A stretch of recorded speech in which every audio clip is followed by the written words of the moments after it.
Marcos, capítulo 11. A entrada triunfal de Jesus em Jerusalém. Quando se aproximavam de Jerusalém, de Betfagé e Betânia, junto ao Monte das Oliveiras, enviou Jesus 2 dos seus discípulos e disse-lhes: Ide à aldeia que aí está diante de vós, e logo ao entrar achareis preso um jumentinho, o qual ainda ninguém montou. Desprendei-o e trazei-o.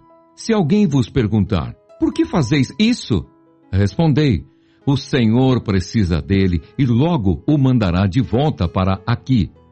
Então foram e acharam o jumentinho preso junto ao portão, do lado de fora, na rua, e o desprenderam. Alguns dos que ali estavam reclamaram: que fazeis soltando o jumentinho? Eles, porém, responderam conforme as instruções de Jesus. Então os deixaram ir. Levaram o jumentinho sobre o qual puseram as suas vestes, e Jesus o montou.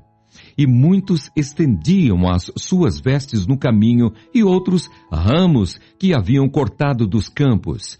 Tanto os que iam adiante dele, como os que vinham depois, clamavam: Hosana, bendito o que vem em nome do Senhor!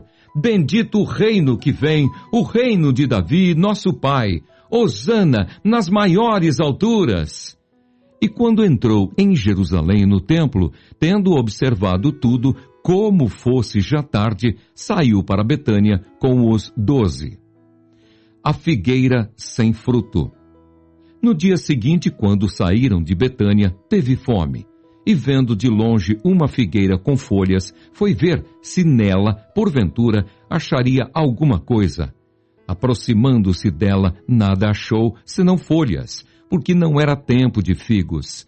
Então lhe disse Jesus: nunca jamais coma alguém fruto de ti. E seus discípulos ouviram isto. A purificação do templo. E foram para Jerusalém. Entrando ele no templo, passou a expulsar os que ali vendiam e compravam. Derribou as mesas dos cambistas e as cadeiras dos que vendiam pombas. Não permitia que alguém conduzisse qualquer utensílio pelo templo.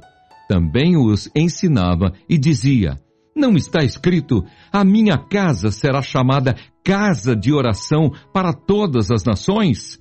Vós, porém, a tendes transformado em covil de salteadores.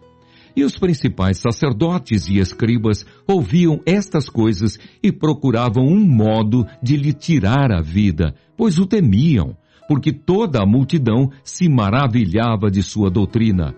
Em vindo à tarde, saíram da cidade. O poder da fé. E passando eles pela manhã, viram que a figueira secara desde a raiz. Então Pedro, lembrando-se, falou: Mestre, eis que a figueira que amaldiçoaste secou. Ao que Jesus lhes disse: Tende fé em Deus, porque em verdade vos afirmo que, se alguém disser a este monte: ergue-te e lança-te no mar, e não duvidar no seu coração, mas crer que se fará o que diz, assim será com ele. Por isso vos digo que tudo quanto em oração pedirdes, crede que recebestes, e será assim convosco. E quando estiverdes orando, se tendes alguma coisa contra alguém, perdoai, para que vosso Pai Celestial vos perdoe as vossas ofensas. Mas, se não perdoardes, também vosso Pai Celestial não vos perdoará as vossas ofensas. A autoridade de Jesus e o batismo de João. Então regressaram para Jerusalém, e andando ele pelo templo, vieram ao seu encontro os principais sacerdotes, os escribas e os anciãos, e lhe perguntaram: com que autoridade fazes estas coisas? Ou quem te deu tal autoridade para as fazeres? Jesus lhes respondeu: eu vos farei uma pergunta. Respondei-me, e eu vos direi com que autoridade faço estas coisas.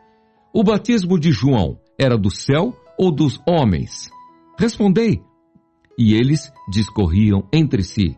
Se dissermos do céu, dirá: então, por que não acreditastes nele? Se, porém, dissermos dos homens, é de temer o povo, porque todos consideravam a João como profeta.